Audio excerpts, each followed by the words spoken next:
Welcome to another edition of Yorkshire Kris Weekly. Well, it's mid-September now, and a lot of people are starting to think about winter protection for their plants, but actually September is the best month in the garden. Everything has grown as big as it's going to get pretty much. The bananas are at their biggest, the dahlias and the summer bedding are still flowering away, and it's a nice easy time to be in the garden in the daytime. It's true, the nights are drawing in, and we've had some cooler nights down to 7 or 8 degrees, so the most tender plants, if you've got some extremely tender plants, might need to be brought in now. But it's still a few weeks away before any sort of major protection happens in the garden. So coming up in today's episode, we'll be doing a lot about tree ferns. We'll be planting tree ferns, we'll be staking tree ferns, and we'll also be unstaking tree ferns. And we'll also be having a look in the front garden and seeing how the aeoniums have done this summer.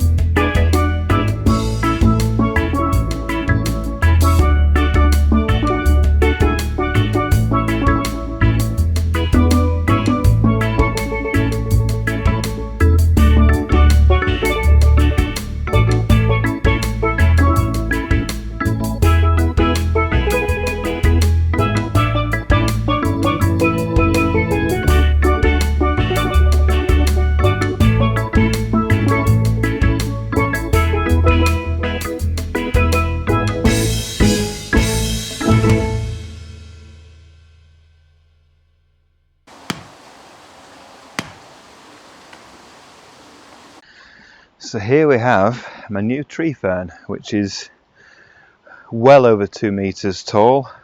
We'll measure it when we get it planted up, but I think it's about 7 foot 4 or 5 for the trunk. So it's a large tree fern. It's something I can actually walk under in the garden.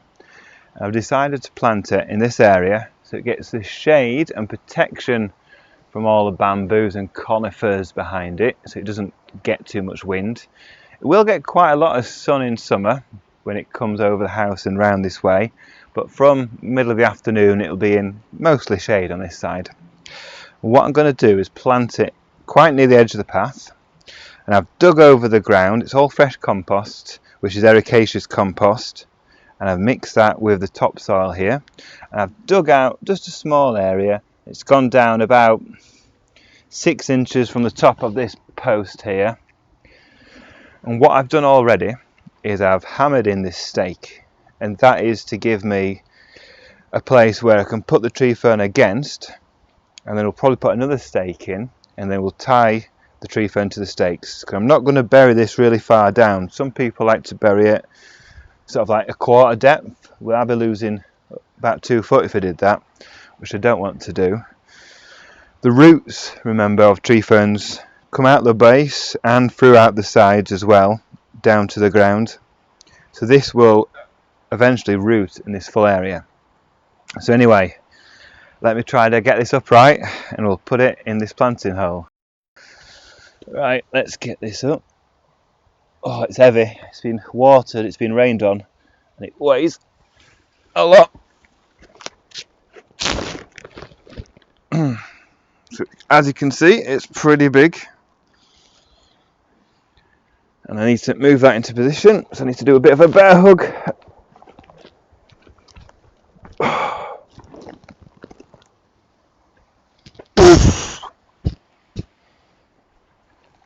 Right, there we are. So what I'm going to do now is tie it to the stake on the back side of it here, and put another stake in the ground on this side as well to make it secure, because it is a tall one.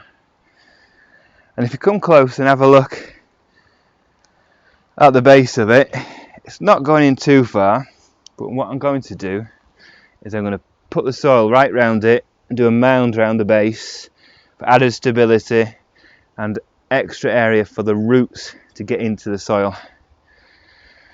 Right, it's time to tie this to the post. Now, it's been a year since these tree ferns were planted last September 2017, and we staked them And now it's been a year, it's given time for the tree ferns to root into the soil, which means I can remove the stakes and the wire because I don't need the support. And if I just do a bit of a like that, I can feel it's pretty firm in the ground. So I can remove the stakes, remove the wire, and reuse this wire on the big tree fern at the other end of the garden. And what happens with these tree ferns is after a year or sometimes 2 years, all the roots will form a continuous mass, quite a large area around the tree fern.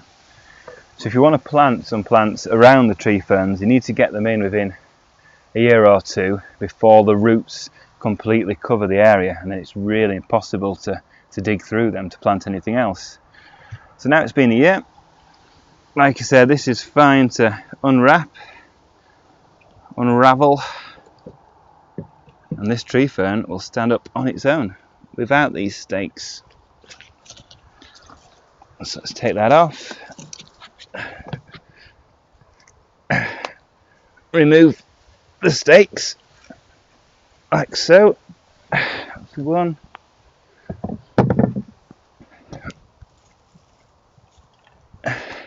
That's two.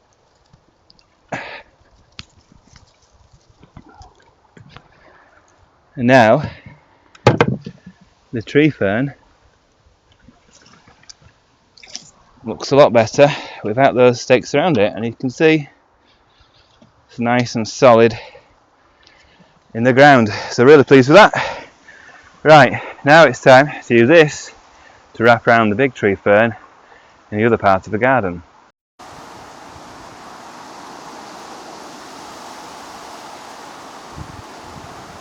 The tree fern's up now. I've staked it. I've got 3 stakes around it, 2 low ones that are really deep down, really strong, and it's got a little bit of twine just as we're starting to support it, and then some green wire around it, the base. And then I've got a big stake around the back which you can't see, that's up to this height, with this green wire going around it to hold it in place. So I've got 3 stakes. I put this slab just to stop it falling over that way. I've mounded up the soil and the ericaceous compost around the base, and all what's left to do now is to give it a very good water. So let's just do that.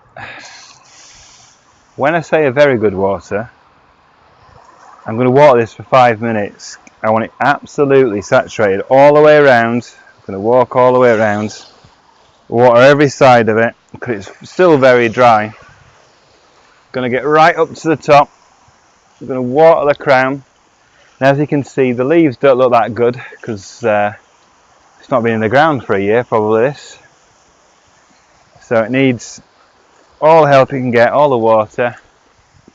I'll protect this over winter, and then next spring, with a bit of luck, we'll get a full head of leaves that will come over the path. Even if they bend down a little bit, everybody can walk underneath it. And in a year or so, we'll take the stakes away and it will look natural because all this area will be planted up as well. So that's the tree fern planted. Let me just carry on watering.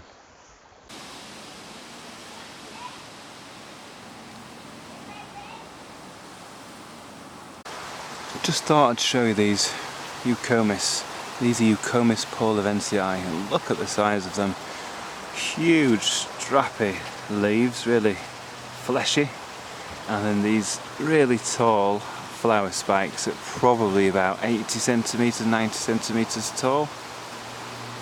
Loads and loads of flowers on these, and they've stood up really well. Probably the biggest Eucomis you can grow, and look, really nice contrast with the white flowers of Eucomis and the purples and reds of the amaranthus that surround it. Really hardy, stays in the ground all winter, just comes up each spring. Now it was back in April that I planted out all the aeoniums that were just stored over winter in the greenhouse, and as you can see they've plumped up, look really healthy, and they're covering quite a large area in the front garden. So they've done really well this year. surrounding these yucca restratas that have also grown magnificently, put out loads of new leaves. Got the blushing beauty aeonium predominantly in this area, but also have the seed grown aeonium ferensi, which is a big bulky one, but it doesn't pup unfortunately. So very pleased with the front garden.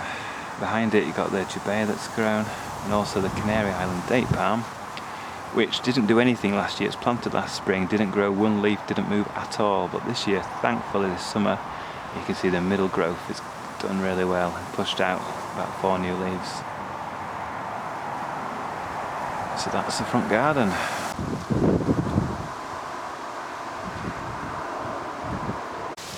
And this is another of the eucomis. This is sparkling burgundy, planted by this Futia odorata palm. Pretty late flowering, this one, but it looks really nice, the pinks and the blushy white colours, and it never fails to flower.